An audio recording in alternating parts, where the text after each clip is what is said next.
ஒரே நிமிஷம் போர்டு ஒரு பர்ச்சேஸ் பண்ணுங்க. அதே நேரத்துல இரண்டு கணியங்களையும் ஒப்பிடலாம். பொருட்களையோ கணியங்களையோ நாங்கள் ஒப்பிட முடியும். கணியம் என்றால் இரண்டு திணிவுகள், ரெண்டு பொருட்களினுடைய திணிவுகளை ஒப்பிடுறது.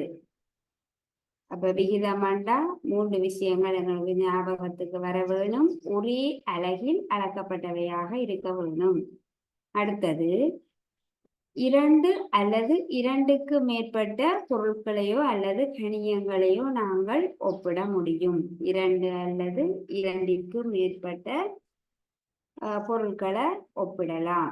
இரண்டு அல்லது இரண்டிற்கு மேற்பட்ட பொருட்கள். இரண்டு அல்லது மூன்று, இரண்டிற்கு மேற்பட்ட பொருட்களையோ கணியங்களையோ நாங்கள் ஒப்பிட முடியும். மூன்றாவது, இவற்றுக்கு இடையில் காணப்படும் எண் ரீதியான தொடர்பு. அந்த எண்ணைத்தான் நாங்கள் சொல்லுறோம் விகிதம் என்று. எண் ரீதியான தொடர்பைத்தான் விகிதம் என்கிறோம். ஒரே அலகில் அளக்கப்பட்ட இரண்டு அல்லது இரண்டிற்கு மேற்பட்ட பொருட்களோ அல்லது கணியங்களோ அவற்றுக்கு இடையில் காணப்படும் எண் ரீதியான தொடர்பு. விகிதத்திற்கு உதாரணமாக என்ன சொல்லலாம்? நாங்கள் பொருட்களை ஒப்பிட முடியும், திணிவை ஒப்பிட முடியும்.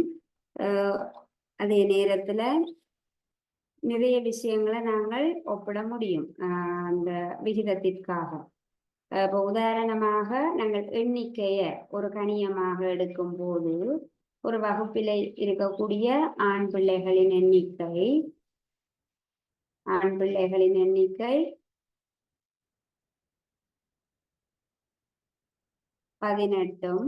பெண் பிள்ளைகளின் எண்ணிக்கை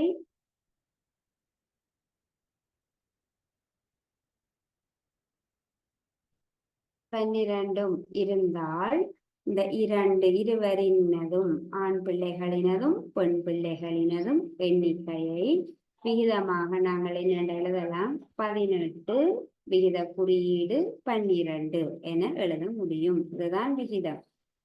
இவற்றுக்கு இடையில் காணப்படும் எண் ரீதியான தொடர்பை மட்டும் சொல்ல வேணும். எண் ரீதியான தொடர்பு சொல்லும் போது இங்க அலகு வரக்கூடாது. உதாரணமாக கடையில போய் அரிசியும் சீனியும் வாங்குறோம். அரிசி 3 கிலோவும் சீனி 2 கிலோவும் வாங்கி இருக்கிறோம். அப்படி என்றால் நாங்கள் வாங்கி இருக்கக்கூடிய அரிசியினது திணிவுக்கும் சீனியினது திணிவுக்கும் இடையில உள்ள விகிதத்தை சொல்லும் போது என்னென்று சொல்லலாம்? 3 விகித குறியீடு 2, 3 2 கண்டு சொல்லுவோம். இங்கே நாங்கள் 3 கிலோ 2 கிலோ என்று சொல்லக்கூடாது. விகிதமாக சொல்லும் போது இந்த அலகு வரக்கூடாது. எண் ரீதியான தொடர்பு மட்டும்தான் நாங்கள் சொல்ல வேண்டும். 3 2க்கு என்று வாசிப்போம். இதை அதே போல ஒரு வகுப்பில் இருக்கக்கூடிய ஆண் பிள்ளைகளின் எண்ணிக்கை 18, பெண் பிள்ளைகளின் எண்ணிக்கை 12. அப்படி என்றால் ஆண் பிள்ளைகள் பெண் பிள்ளைகள் இவர்களின் எண்ணிக்கைக்கு இடையிலான தொடர்பை நாங்கள் விகிதமாக இவ்வாறு கூறலாம். 18 12க்கு என்று கூறலாம். என்ன எழுத வேணும்? 18 விகித குறியீடு 12 என்று எழுதுவோம். இதை வாசிக்கிறது 18 12க்கு என்று வாசிப்போம். விகிதம் என்றால் ஒரு அலகில் அளக்கப்பட்ட இரண்டு அல்லது இரண்டிற்கு மேற்பட்ட பொருட்களுக்கு இடையில் காணப்படும் எண் ரீதியான தொடர்பு எண்ணாக மட்டும்தான் இருக்க வேணும். இந்த விகிதத்துல நாங்கள் இன்றைக்கு படிக்க போறது சமவெளி விகிதம்.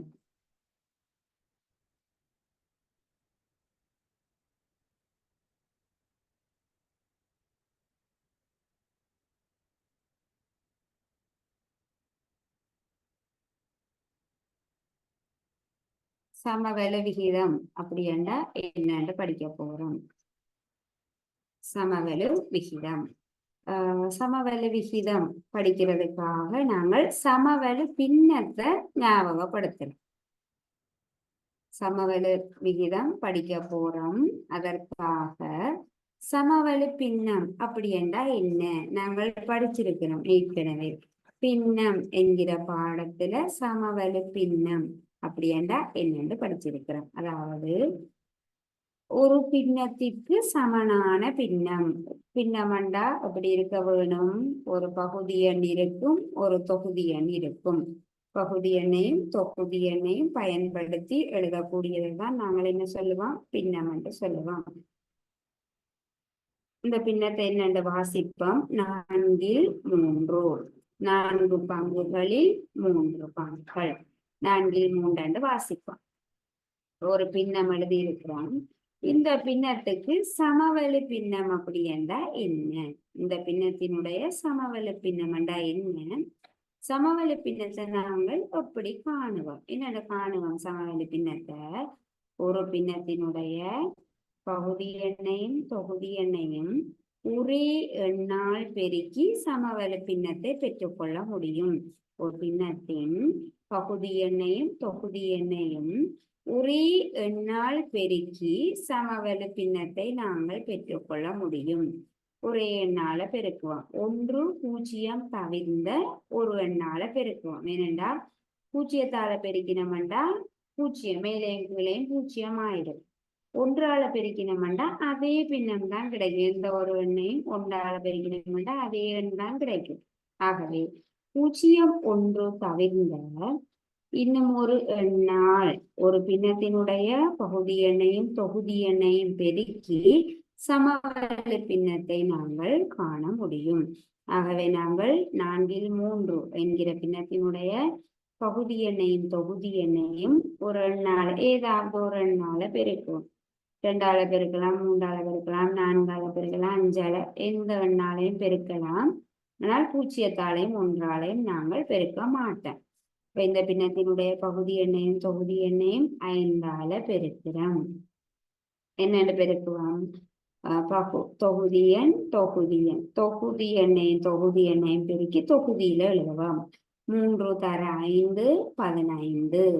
கீழே பகுதி எண்ணையும் பகுதி எண்ணையும் பெருக்கி பகுதியில எழுதுவோம். 4 தர 5 20. அப்ப 4 3 என்கிற பின்னத்திற்கு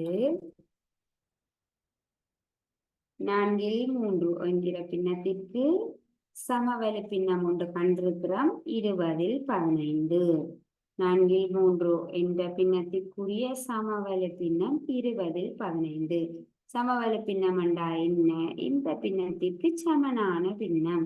4 3க்கு சமனாக இருக்கிற இன்னொரு பின்னம் தான் சமவெளி பின்னம். நீங்கள் நிலத்தி பார்க்கும் பொழுது தெரியும். பின்னத்தை நாங்கள் நிலத்தி காட்டலாம்.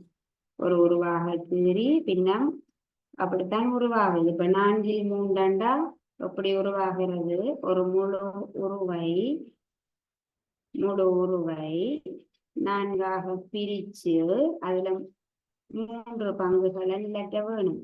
முழு ஒன்றை சமனான 4 பகுதிகளாக பிரிக்கிறோம். பிரிச்சுட்டு அதுல 3 பகுதிகளை நிலட்டுறோம். நிலட்டும் போது இந்த உருவை பின்னமாக என்னென்று எழுதலாம்? இந்த உருவானது 4 சமனான பகுதிகளாக பிரிக்கப்பட்டது. அதில 3 பகுதிகள் நிலட்டப்பட்டு இருக்கிறது. ஆகவே 4 3 4 பகுதிகளாக பிரிக்கப்பட்டு 3 பகுதிகள் நிலட்டப்பட்டு காணப்படுகிறது. ஆகவே நாங்கள் 4 3 என பின்னமாக எழுதுவோம்.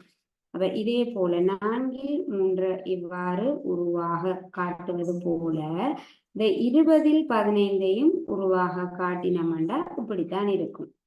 2 பின்னங்களையும் உருவாக கீறி காட்டும் போது ரெண்டுமே சமனாக இருக்கும். ஒரு முழு உருவ 20 இதே மாதிரியான முழு உருவ 20 பிரிச்சு அதுல 15 நிலத்தி பார்த்தோம்னா இதே அளவான பிரதேசங்களே நிலத்தப்படும். ஆகவே இந்த பின்னத்திற்குரிய சமவெளி பின்னம் என்றா என்ன? இந்த பின்னத்திற்கு சமனான பின்னம். அப்ப சமவெளி பின்னம், இந்த பின்னத்திற்கு சமனான சமவெளி பின்னம் என்னென்று நாங்கள் காணுறோம். ஒரு பின்னத்தினுடைய பகுதி எண்ணையும் தொகுதி எண்ணையும் 0 1 தவிர்ந்த இன்னும் ஒரு எண்ணால பெருக்கி நாங்கள் சமவெளி பின்னம் காண்கிறோம். அப்ப சமவெளி பின்னத்தை வச்சுக்கொண்டு நாங்கள் சமவெளி விகிதம் அப்படி என்றா என்னன்னு சொல்ல போறோம். சமவெளி பின்னத்தை பயன்படுத்தி சமவெளி விகிதத்தை பற்றி நாங்கள் சொல்ல போறோம். அப்ப சமவெளி விகிதம் காண்பதற்காக ஒரு விகிதத்திற்கு சமவெளி விகிதம் நாங்கள் கூற முடியும். உதாரணமாக ஒரு விகிதம் ஒன்று எடுப்போம். 6:7 விகிதம். ஒரு விகிதம் என்ன என்று கூறுவோம். இங்க ஒரு இடத்துல இந்த விகித குறியீடு இடப்பட்டிருக்கும். 2 அல்லது 3 எண்களுக்கு இடையில இந்த விகித குறியீடு இடப்பட்டிருந்தால் விகிதமாக காட்டப்பட்டிருக்குது என்று கூறுவோம். சமவெளி விகிதம் காண்பதற்கு ஒரு விகிதம் ஒன்று எழுதுறோம். இதனை வாசிப்போம். 6:7 இந்த விகிதத்திற்கு எவ்வாறு சமவெளி விகிதம் காண்பது? சமவெளி பின்னம் கண்ட மாதிரியே சமவெளி பின்னத்துக்கு நாங்கள் என்ன செய்தோமோ அதே போல இந்த விகிதத்தினுடைய உறுப்புகள் எல்லாம் 6 7 இந்த விகிதத்தினுடைய உறுப்புகளை நாங்கள் பெருக்குகிறோம். 0 1 தவிர்ந்த ஏதேனும் ஒரு எண்ணால நாங்கள் இந்த விகிதத்தினுடைய உறுப்புகள் இரண்டையும் பெருக்குகிறோம். பாருங்கோ, 3ஆல பெருக்குவோம். இங்கேயும் 3ஆல பெருக்கி இருக்கிறோம். தரப்பட்ட விகிதத்தினுடைய உறுப்புகளை ஒரே எண்ணால பெருக்குகிறோம். 6ஐயும் 3ஐயும் பெருக்கிறோம், 7ஐயும் 3ஐயும் பெருக்கிறோம். பெருக்கும் போது என்ன கிடைக்கும்? 6 தரம் 3 18, 7 தரம் 3 21. அப்ப இந்த விகிதத்திற்குரிய சமவெளி விகிதம் 18 21க்கு ஆகும். என்ன சமவெளி விகிதம் நாங்கள் காண்கிறோம்? ஒரு விகிதத்தினுடைய உறுப்புகளை 0 1 தவிர்ந்த யாதேனும் ஒரு எண்ணால் பெருக்குவதன் மூலம் நாங்கள் சமவெளி விகிதத்தை பெற்றுக்கொள்ள முடியும். ஒரு விகிதத்தினுடைய உறுப்புகளை இந்த விகிதத்துல வந்திருக்கக்கூடிய எண்கள். ஒரு விகிதத்தினுடைய உறுப்புகளை 0 1 தவிர்ந்த ஏதேனும் ஒரு எண்ணால் ஒரே எண்ணால பெருக்கவும். இங்க 2ஆல பெருக்கிட்டு இங்க 3ஆல பெருக்கக்கூடாது. இங்க 5ஆல பெருக்கிட்டு இங்க 6ஆல பெருக்கிறது இல்லை. ஒரே எண்ணால் ஒரு விகிதத்தினுடைய உறுப்புகளை ஒரே எண்ணால் பெருக்குவதன் மூலம் அந்த விகிதத்திற்குரிய சமவெளி விகிதத்தை நாங்கள் பெற்றுக்கொள்ள முடியும். அப்ப 6 7 என்ற விகிதத்திற்கு சமவெளி விகிதம் என்ன? 18 21க்கு. சமவெளி விகிதம் என்றா என்ன? இந்த விகிதத்திற்கு சமனான விகிதம். சமவெளி பின்னம் என்றா ஒரு பின்னத்திற்கு சமனான பின்னம். அதே போல சமவெளி விகிதம் என்றால் இந்த விகிதத்திற்கு சமனான விகிதம். ஆகவே சமவெளி விகிதம் எப்படி கண்ட நாங்கள் ஒரு விகிதத்தினுடைய உறுப்புகளை ஒரே எண்ணால 0 1 தவிர்ந்த ஒரே எண்ணால் பெருக்குவதன் மூலம் சமவெளி விகிதத்தை நாங்கள் பெற்றுக்கொள்ள முடியும். இது தொடர்பான ஒரு கேள்வி ஒன்று செய்வோம்.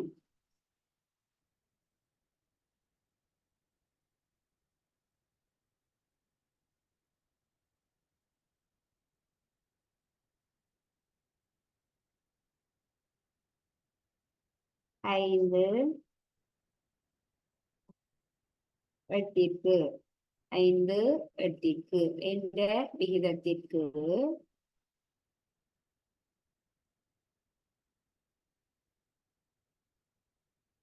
விகிதத்திற்கு இரண்டு சமவெளி விகிதங்களை எழுதுக. 2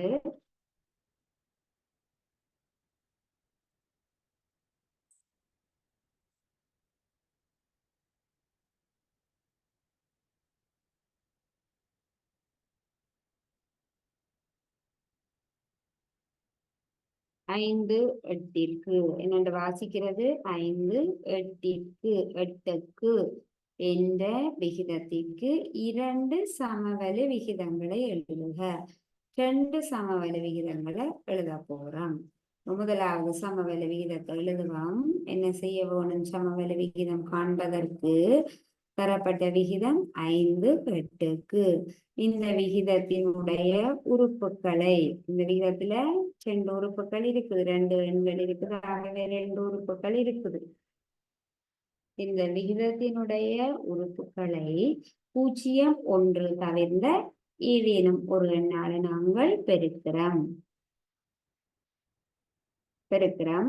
5ஐயும் 8ஐயும் பெருக்க போறோம். ஒரே எண்ணால பெருக்குவோம். 5ஐயும் 8ஐயும் ஒரே எண்ணால பெருக்கக்கூடிய எண் 0ஆக இருக்க வேண்டாம், 1ஆகவும் இருக்க வேண்டும். இன்னும் ஒரு எண்ணால பெருக்குவோம், 2ஆல பெருக்கும். விகிதத்தினுடைய தரப்பட்ட விகிதத்தின் உறுப்புகளை 0, 1 தவிர்ந்த யாதேனும் ஒரே எண்ணால பெருக்க வேணும். பெருக்குவோம். 5ஐயும் 2ஐயும் பெருக்கினோம்டா 10, 8ஐயும் 2ஐயும் பெருக்கினோம்டா 16. ஒரு சமவெளி விகிதத்தை நாங்கள் எழுதிட்டோம். தரப்பட்ட விகிதத்திற்கு ஒரு சமவெளி விகிதத்தை கண்டிருக்கிறோம். 10, 16க்கு ஆகும். இன்னொரு சமவெளி விகிதம் காணுவோம். 5, 8க்கு 2 சமவெளி விகிதங்கள் எழுத சொல்லி கேட்டிருக்குது. 5, 8க்கு இந்த விகிதத்தினுடைய உறுப்புகள் 2ஐயும் ஒரே எண்ணால பெருக்க வேணும். இங்க 2ஆல பெருக்கிட்டோம். இப்ப இன்னும் ஒரு எண்ணால, ஏதாவது ஒரு எண்ணால 10ஆல பெருக்கும். 10, இங்கேயும் 10ஆல பெருக்கிறோம், இங்கேயும் 10ஆல பெருக்கிறோம். 10ஆல பெருக்கிறோம். 5ஐயும் 10ஐயும் பெருக்கினோம்டா 50, 8ஐயும் 10ஐயும் பெருக்கினோம்டா 80. தரப்பட்ட 5, 8க்கு இந்த விகிதத்திற்கு 2 சமவெளி விகிதங்களை எழுதியிருக்கிறோம். ஒன்று 10, 16க்கு ஆகும், இன்னொன்று 50, 80க்கு ஆகும். எத்தனை கேட்டாலும் விகிதத்தினுடைய ஒரு விகிதத்தினுடைய 2 உறுப்புகளை ஏதாவது ஒரு எண்ணால பெருக்கி நாங்கள் சமவெளி விகிதத்தை காண முடியும்.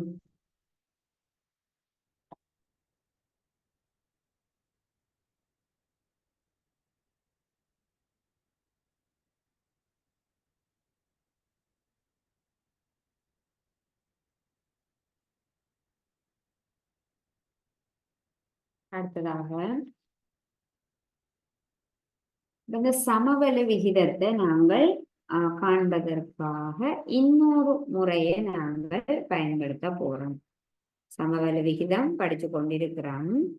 சமவெளி விகிதம் என்றா என்னென்ன படிச்ச நாங்கள் ஒரு விகிதத்தினுடைய உறுப்புகளை ஒரே எண்ணால் பெருக்கி சமவெளி விகிதத்தை பெற்றுக்கொள்ள முடியும். அதே போல இன்னொரு முறையில சமவெளி விகிதத்தை நாங்கள் காண போறோம். என்னென்றா தரப்பட்ட விகிதத்தை ஒரே எண்ணால், தரப்பட்ட விகிதத்தினுடைய உறுப்புகளை ஒரே எண்ணால் பெருக்குவதன் மூலம் சமவெளி விகிதத்தை பெற்றுக்கொள்கிற மாதிரி ஒரே எண்ணால் வகுப்பதன் மூலமும் நாங்கள் சமவெளி விகிதத்தை பெற்றுக்கொள்ள முடியும். தரப்பட்ட விகிதத்தினுடைய உறுப்புகளை ஒரே எண்ணால் வகுத்தும் சமவெளி விகிதத்தை பெற்றுக்கொள்ளலாம். ஒரு உதாரணம் செய்வோம். ஒரு விகிதம் எழுதியிருக்கிறேன். இந்த விகிதத்தை என்னென்ன வாசிப்போம். 20, 40க்கு ஒரு விகிதம் தரப்பட்டிருக்குது. 20, 40க்கு இந்த விகிதத்திற்கு ஒரு சமவெளி விகிதம் காண போறோம். வெள்ளனை நாங்கள் பெருக்கி கண்ட மாதிரி இப்ப என்ன செய்ய போறோம்? வகுத்து காண போறோம். இந்த 20ஐயும் 40ஐயும் இந்த விகிதத்தினுடைய உறுப்புகளை ஒரே எண்ணால வகுத்தும் நாங்கள் சமவெளி விகிதத்தை பெற்றுக்கொள்ளலாம்.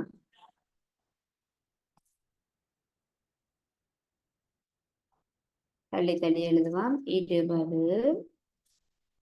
40க்கு இந்த விகிதத்தினுடைய 2 உறுப்புகளையும் நாங்கள் வகுக்க போறோம். 2ஐயும் வகுக்க வேணும், ஒரே எண்ணால வகுக்க வேணும். 20ஐயும் 40ஐயும் 6ஆல வகுக்க ஒரே எண்ணால வகுக்க வேணுமென்றா 6ஆல எல்லாம் வகுக்கலாம். 20ம் 40ம் எந்தெந்த எண்களால வகுப்படும்? 2ஆல வகுக்கலாம், 4ஆல வகுக்கலாம், 8ஆல வகுக்கலாம். 8ஆல வகுக்க முடியாது, 10ஆல வகுக்கலாம், 5ஆல வகுக்கலாம், 2ஆல வகுக்கலாம், 4ஆல வகுக்கலாம், 5ஆல வகுக்கலாம், 10ஆல வகுக்கலாம். அப்ப இந்த விகிதத்தினுடைய உறுப்புகளை நாங்கள் ஏதாவது ஒரு எண்ணால வகுப்போம். 5ஆல வகுக்கிறோம். 20 வகுத்தல் 5, 40 வகுத்தல் 5 ஒரே எண்ணால பெருக்கின மாதிரி ஒரே எண்ணால வகுக்கிறோம். 20 5ஆல வகுத்தமெண்டா 4, 40 5ஆல வகுத்தமெண்டா 8. ஆகவே இதுவும் சமவெளி விகிதம் காண்பதற்குரிய முறைதான். இப்படியும் நாங்கள் சமவெளி விகிதத்தை பெற்றுக்கொள்ள முடியும். ஒரு விகிதத்திற்கு சமவெளி விகிதத்தை இந்த முறையிலும் நாங்கள் பெற்றுக்கொள்ளலாம். என்ன முறையில? தரப்பட்ட விகிதத்தினுடைய உறுப்புகளை, 2 உறுப்புகள் தரப்பட்டிருக்கு. தரப்பட்ட விகிதத்தினுடைய உறுப்புகளை ஒரே எண்ணால் வகுப்பதன் மூலம் சமவெளி விகிதத்தை பெற்றுக்கொள்ள முடியும். ஒரே எண்ணால வகுப்பவன் இங்க 5ஆல வகுத்துட்டு இங்க 10ஆல வகுக்க கூடாது. எத்தனை உறுப்புகள் இருந்தாலும் அத்தனை உறுப்புகளையும் ஒரே எண்ணால வகுக்க வேணும். 20ஐ 5ஆல வகுக்கிறோம், 40ஐ 5ஆல வகுக்கிறோம். 20 5ஆல வகுத்தமெண்டா 4, 20ல் 5 4 முறை, 40ல் 5 8 முறை. ஆகவே பிள்ளைகள் சமவெளி விகிதம், எப்படி ஒரு விகிதத்திற்கு சமவெளி விகிதம் எவ்வாறு காண்பது? ஒரு விகிதத்தினுடைய உறுப்புகளை 0 1 தவிர்ந்த யாரேனும் ஒரு எண்ணினால் பெருக்குவதன் மூலம் பெற்றுக்கொள்ளலாம். அதே போல 0 ஒரு விகிதத்தின் உறுப்புகளை 0 1 தவிர்ந்த யாரேனும் ஒரு எண்ணினால் வகுப்பதன் மூலமும் சமவெளி விகிதத்தை பெற்றுக்கொள்ளலாம்.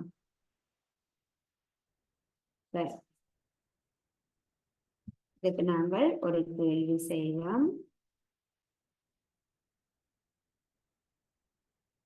60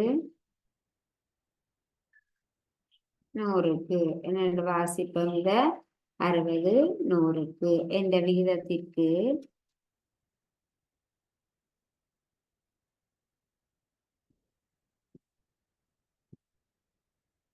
என்ற விகிதத்திற்கு சமவெளி விகிதம் 1ஐ எழுதுக.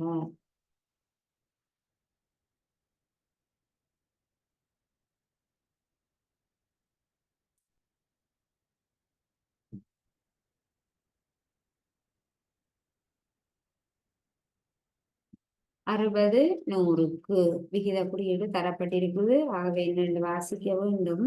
60 100க்கு என்ற விகிதத்திற்கு சமவெளி விகிதம் 1ஐ எழுதுக.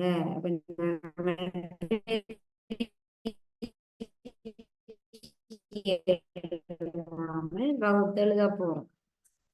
தரப்பட்ட விகிதம் 60 100க்கு வகுத்து சமவெளி விகிதம் காண போறோம். 0 1 தவிர்ந்த ஏதேனும் ஒரே எண்ணால வகுப்போம். எந்த எண்ணால வகுக்கலாம்? வரும் 60 இருக்கு, இங்க 100 இருக்கு. 2 எண்களுமே 0த்துல முடிஞ்சிருக்குது. அப்படித்தானே? 60 100 இந்த 2 எண்களினுடைய இறுதியிலும் 0 காணப்படுகிறது. 2 எண்களும் 0த்துல முடிஞ்சிருக்குது. ஆகவே இந்த 2 எண்களும் 5ஆலையும் மீதியின்றி வகுபடும், 10ஆலையும் மீதியின்றி வகுபடும். நாங்கள் ஏற்கனவே படிச்சிருக்கிறோம். வகுபடு தன்மை படிச்சிருக்கணும். ஒரு எண்ணினுடைய வகுபடு தன்மை, ஒரு எண்ணானது ஒரு எண்ணை வச்சு கொண்டு அந்த எண்ணானது 2ஆல மீதியின்றி வகுபடுமா, 4ஆல மீதியின்றி வகுபடுமா, அல்லது 5ஆல மீதியின்றி வகுபடுமா அப்படின்னு எங்களால கூற முடியும். 2 5 10 ஆகியவற்றை உறுதியாக கூறலாம். இந்த எண்ணை பாருங்க, இந்த 2 எண்களுமே 0த்துல முடிஞ்சிருக்குது. ஆகவே இந்த 2 எண்களும் 5ஆலையும் மீதியின்றி வகுபடும், 10ஆலையும் மீதியின்றி வகுபடும். ஆகவே நாங்கள் வகுப்பதன் மூலம் சமவெள விகிதத்தை பெற்றுக்கொள்வோம். 60, 100 இரண்டு எண்களையும் வகுப்பம், ஒரே எண்ணால வகுப்பம். இரண்டு எண்களையும் எதால எல்லாம் வகுக்கலாம்? 5ஆலையும் வகுக்கலாம், 10ஆலையும் வகுக்கலாம். நாங்கள் 10ஆல வகுப்போம். 60ஐ 10ஆல வகுக்கிறோம், 100ஐயும் 10ஆல வகுக்கிறோம். இரண்டு எண்களையும் வகுக்கக்கூடிய ஒரே எண்ணால நாங்கள் வகுக்கிறோம். 60 10ஆல வகுத்தோம்னா 6, 100 10ஆல வகுத்தோம்னா 10. இவ்வாறு 60 100க்கு என்ற விகிதத்திற்குரிய சமவெள விகிதம் ஒன்று என்னது? 6 10க்கு. பெருக்கியும் சமவெள விகிதத்தை பெற்றுக்கொள்ளலாம், ஒரே எண்ணால வகுத்தும் சமவெள விகிதத்தை பெற்றுக்கொள்ளலாம். 60 100க்கு என்ற விகிதத்திற்கு சமவெள விகிதம் 6 10க்கு ஆகும். இன்னும் எழுதலாம், நாங்கள் வகுத்து செய்திருக்கிறோம்.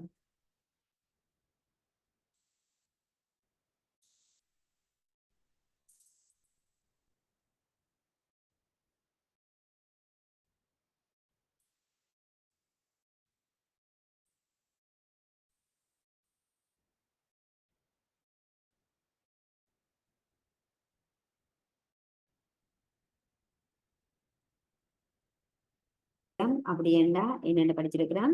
அடுத்ததாக எளிய விகிதம் அப்படி என்றா என்ன? எளிய விகிதம்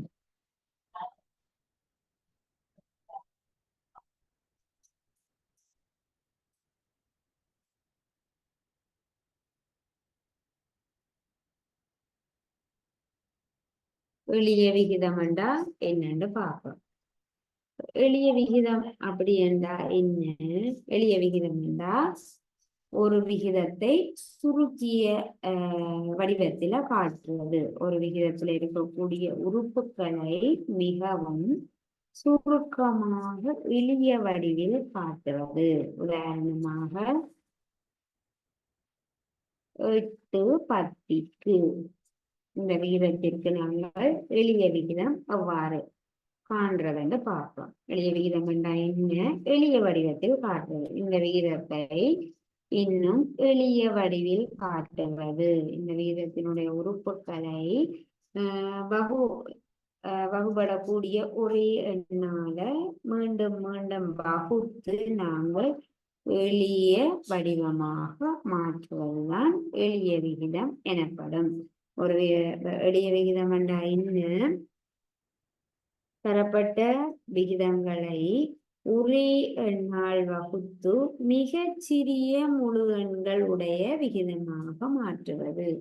தரப்பட்ட விகிதங்களை, தரப்பட்ட விகிதத்தின் உறுப்புகளை ஒரே எண்ணால வகுத்து மிகச் சிறிய முழு எண்கள் 8ஐயும் 10ஐயும் ஒரே எண்ணால நாங்கள் வகுக்கலாம். வேற ஒரு எண்ணால வகுத்துடக்கூடாது.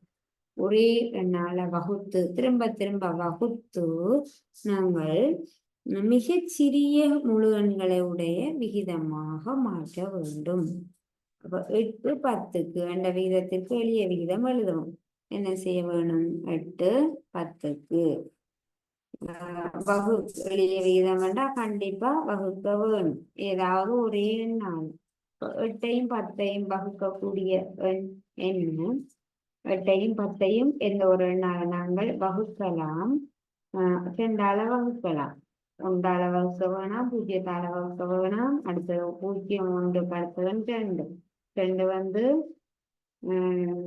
8ஆனது 2ஆல மீதி வகுப்படும். அதே போல 10ஆனது 2ஆல மீதி வகுப்படும். ஆகவே இரண்டுமே இரட்டை எண்கள். இரட்டை எண்கள் 2ஆல் மீதி வகுப்படும். ஆகவே நாங்கள் இந்த இரண்டு எண்களையும், இந்த தரப்பட்ட விகிதத்தினுடைய இரண்டு உறுப்புகளையும் ஒரே எண்ணால வகுக்கிறோம். வகுக்கக்கூடிய ஒரே எண்ணால வகுப்போம். 8ஐயும் 2ஆல வகுப்போம், 10ஐயும் 2ஆல வகுப்போம். 8 2ஆல வகுத்தோம் என்றால் 4, 10 2ஆல வகுத்தோம் என்றால் 5. எளிய விகிதம் என்றால் என்ன? தரப்பட்ட விகிதத்தில் தரப்பட்ட விகிதங்களை, விகிதத்தின் உறுப்புகளை ஒரே எண்ணால வகுத்து மிக சிறிய முழுவன்கள் உடைய பின்னமாக மாற்றுவது. மிகச் சிறிய முழு எண்களுடைய பின்னமாக மாற்ற வேணும். தரப்பட்ட விகிதம் என்ன? 8:10 2ஆல் வகுக்கிறோம். வகுக்கும் போது சுருங்கின வடிவில வந்துட்டு பாருங்க, 8 4 ஆயிட்டு 10 5 ஆயிட்டு. இவ்வாறு தரப்பட்ட விகிதங்களை உரி எண்ணால் வகுத்து மிகச்சிறிய முழு எண்களுடைய விகிதமாக மாற்ற வேண்டும். மாற்றும் போது அந்த விகிதத்தை தான் நம்ம என்னன்னு சொல்லுறோம்? எளிய விகிதம் என்று சொல்கிறோம்.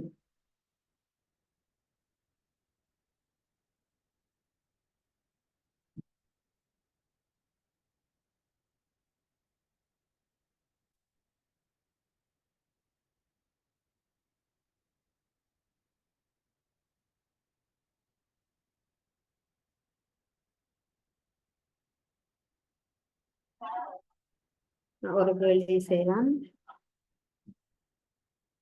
24:36 24:36 என்கிற விகிதத்திற்கு என்ற விகிதத்திற்கு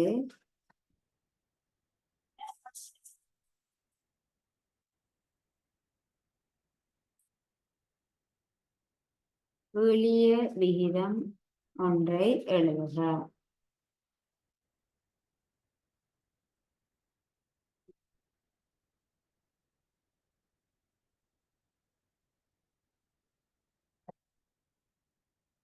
இருபத்தி 24:36 என்ற விகிதத்திற்கு எளிய விகிதம் ஒன்றை எழுதுக. அதை என்ன செய்ய வேணும்? தரப்பட்ட விகிதத்தின் உறுப்புகளை வகுபடக்கூடிய முழு எண்களால வகுத்து வகுத்து எளிய வடிவில காட்ட வேணும். 24:36 24:36 2 எண்களையும் வகுக்கிறோம். ஒரே எண்ணால வகுக்கிறோம். 24ஐயும் 36ஐயும் வகுக்கக்கூடிய எண்கள் 2ஆல வகுக்கலாம், 4ஆல வகுக்கலாம், 6ஆல வகுக்கலாம். அடுத்ததாக 12ஆல வகுக்கலாம். 2ஆல வகுக்கலாம். 2 4 6 12 இந்த எண்களால 24ஐயும் 36ஐயும் வகுக்க முடியும். நாங்கள் முதலாவதாக 4ஆல வகுப்போம். 24ஐயும் 36ஐயும் ஒரே எண்ணால வகுக்கிறோம். 4ஆல வகுக்கிறோம். வகுக்கும் போது 24 4ஆல வகுத்தம் என்றா 6. 24ல 4 எத்தனை முறை? 6 முறை. 6 4 24. 36 4ஆல வகுத்தம் என்றா 9. 24ஐயும் 36ஐயும் 4 என்கிற ஒரே எண்ணால வகுக்கிறோம். 24 4ஆல வகுக்கும் போது 6, 36 4ஆல வகுக்கும் போது 9 கிடைக்குது. என்ன விகிதமாக மாறிட்டு 6 9க்கு என்ற ஒரு விகிதமாக மாறி இருக்கு. ஆனால் இதை திரும்ப நாங்கள் என்ன செய்யணும்? இதையும் இன்னும் எளிய வடிவில காட்ட முடியும். எவ்வளவுக்கு எங்களால வகுக்க முடியுமோ அல்லது வகுக்கக்கூடிய மிக பெரிய எண்ணால வகுத்து நாங்கள் எளிய விகிதமாக மாற்ற வேண்டும். அப்ப 6ஐயும் 9ஐயும் திரும்பையும் 6ஆலையாவது வகுக்க முடியுமான்னு பார்ப்போம். 6ஐயும் 9ஐயும் எந்த எண்ணால வகுக்கலாம்? 3ஆல வகுக்கலாம். ஆகவே நாங்கள் திரும்பையும் 3ஆல வகுக்கிறோம். 6ஐயும் 9ஐயும் எளிய விகிதமாக மாற்றுவதற்கு 6 3ஆல வகுக்கிறோம். ஆகவே 9ஐயும் 3ஆல வகுக்கிறோம். 6 3 ஆகிய விகித உறுப்புகளை 3 என்கிற ஒரே எண்ணால நாங்கள் திரும்பவும் வகுக்கிறோம். 6 3ஆல வகுத்தம் என்றா 2, 9 3ஆல வகுத்தம் என்றா 3. திரும்ப வகுப்பு என்ன வருது? 2 3க்கு. இறுதியாக உங்களுக்கு 2 3க்கு அந்த விகிதம் கிடைச்சிருக்கு. இனி நாங்கள் பார்க்கணும், திரும்பையும் இந்த 2ஐயும் 3ஐயும் ஏதாவது ஒரு எண்ணால வகுக்க முடியும். ஒரு வகுத்த நாங்கள் 6 9 வந்திருக்கு. ஆனால் 6 9க்கு அப்படி என்றால் 6ஐயும் 9ஐயும் நாங்கள் திரும்பியும் இன்னொரு எண்ணால வகுக்கலாம். ஆகவே 3ஆல வகுக்கிறோம். திரும்பி வகுக்கும் போது என்ன வருது? 2 3க்கு. சிறு எளிய விகிதமாக மாற்றிட்டோம். ஆனால் திரும்ப நாங்கள் பார்க்க வேணும், இந்த இறுதியாக கிடைத்திருக்கிற இந்த விகிதத்தை இன்னும் வகுக்கக்கூடிய ஏதாவது ஒரு முழுவன் இருக்குதா இந்த பார்த்தோம்னா இல்லை. 2ஐயும் 3ஐயும் வகுக்கக்கூடிய பொதுவானவன் இல்லை. 0 1 தவிர்ந்த 0 1 தவிர்ந்த 2ஐயும் 3ஐயும் வகுக்கக்கூடிய பொதுவானவன் இல்லை. ஆகவே நாங்கள் இத இன்னும் எளிய விகிதமாக மாற்ற முடியாது. இதோட நாங்கள் நிற்பாட்டிக் கொள்ளலாம். விட என்ன? 24 36 என்ற விகிதத்திற்கு எளிய விகிதம் என்ன? 2 3 ஆகும். 24 36க்கு இந்த விகிதத்தினுடைய எளிய வடிவம், எளிய விகிதம் 2 3க்கு ஆகும். இந்த விகிதத்தினுடைய எளிய வடிவம் 2 3க்கு ஆகும். இதே கேள்வியை நாங்கள் இப்படி 2 முறை வகுக்காமல் ஒரே முறையும் செய்யலாம். என்னண்டு 24 36க்கு என்ற விகிதம் தரப்பட்டிருக்குது. இந்த விகிதத்தினுடைய உறுப்புகள் 2ஐயும் 24ஐயும் 36ஐயும் வகுக்கக்கூடிய பெரிய எண் எதென்று பார்த்தோம்னா ஒரு தடவையிலேயே நாங்கள் வகுத்து எளிய விகிதத்தை பெற்றுக்கொள்ளலாம். 24ஐயும் 36ஐயும் வகுக்கக்கூடிய மிகப்பெரிய எண் எது என்று தேடும். 24 36 எந்தெந்த எண்களால் எல்லாம் வகுபடும்? 2ஆல வகுபடும், 3ஆல வகுபடும், 2 இரட்டை எண்கள் ஆக 2ஆல வகுபடும், 3ஆலையும் வகுபடும், 4ஆல வகுபடும், 5ஆல வகுபடாது, 6ஆல வகுபடும், 8ஆல வகுபடாது, 9ஆல வகுபடாது, 10ஆல வகுபடாது, 11ஆல வகுபடாது,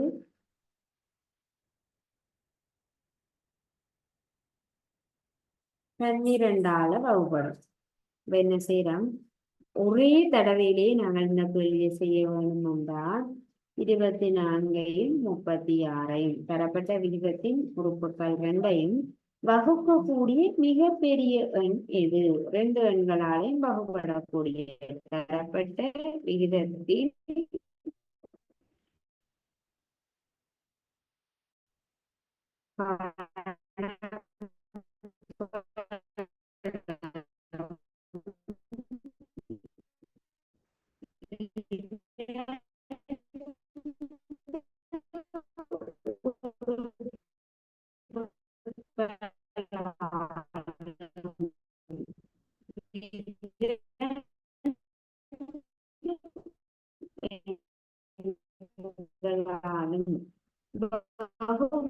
வகுப்படக்கூடிய மிக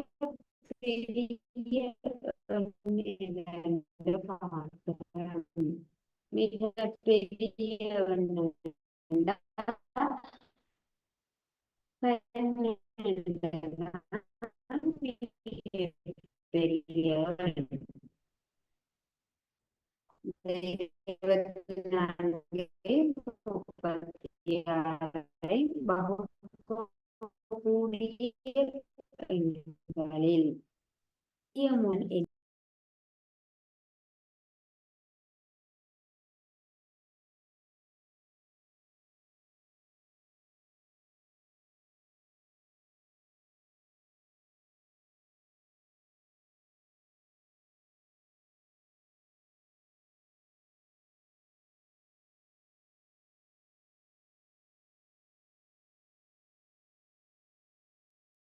இருபத்தி 4ஐயும் 12ஆல வகுக்கிறோம், 36ஐயும் 12ஆல வகுப்போம். 24 12ஆல வகுத்தோம்னா 2, 36 12ஆல வகுத்தோம்னா 3.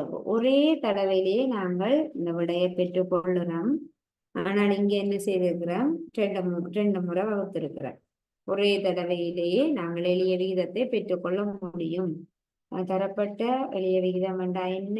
தரப்பட்ட விகிதத்தினுடைய உறுப்புகள் 2னாலும் வகுபடக்கூடிய மிக பெரிய எண்ணால வகுக்கும் போது அந்த விகிதமானது எளிய விகிதமாக மாறிவிடுகிறது. தரப்பட்ட விகிதத்தின் உறுப்புகளை ஒரே எண்ணால் வகுத்து மிகச் சிறிய முழு எண்களை உடைய விகிதமாக மாற்ற வேண்டும். மாற்றுவதுதான் எளிய விகிதம். மிகச் சிறிய 24 நாங்கள் என்ன மாற்றியிருக்கிறோம், 2ஆக மாற்றியிருக்கிறோம். 36 3ஆக மாற்றியிருக்கிறோம். மிகச் சிறிய ஏதோ ஒரு எண்ணால வகுத்து மிகச் சிறிய முழு எண்ணாக மாற்றுகிறோம். இதுக்குத்தான் என்ன பெயர், எளிய விகிதம். தரப்பட்ட விகிதத்தின் உறுப்புகளை ஒரே எண்ணால திரும்ப திரும்ப வகுப்பதன் மூலம் மிகச் சிறிய முழு எண்களை உடைய விகிதமாக மாற்றுவது எளிய விகிதம் எனப்படுகிறது. ஆகவே பிள்ளைகள், இன்றைக்கு விகிதம் பாடத்துல நாங்கள் 2 விஷயங்களை படிச்சு நாங்கள் சமவெளி விகிதம் அப்படி என்றா என்ன, எளிய விகிதம் அப்படி என்றா என்னன்னு பார்க்க நாங்கள். இதுல உங்கள் யாருக்காவது ஏதாவது கேள்வி இருந்தா கேட்கலாம், இல்லாட்டி நாங்கள் வகுப்பு நிறைவு செய்து கொள்ளுவோம்.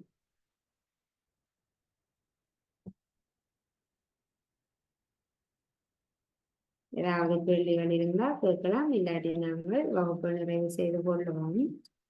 இதோட இந்தியா வகுப்பு நிறைவு செய்து கொள்ளுவோம். மீண்டும் அடுத்த வகுப்புல சந்திப்போம். தேங்க்யூ பிள்ளைகள்.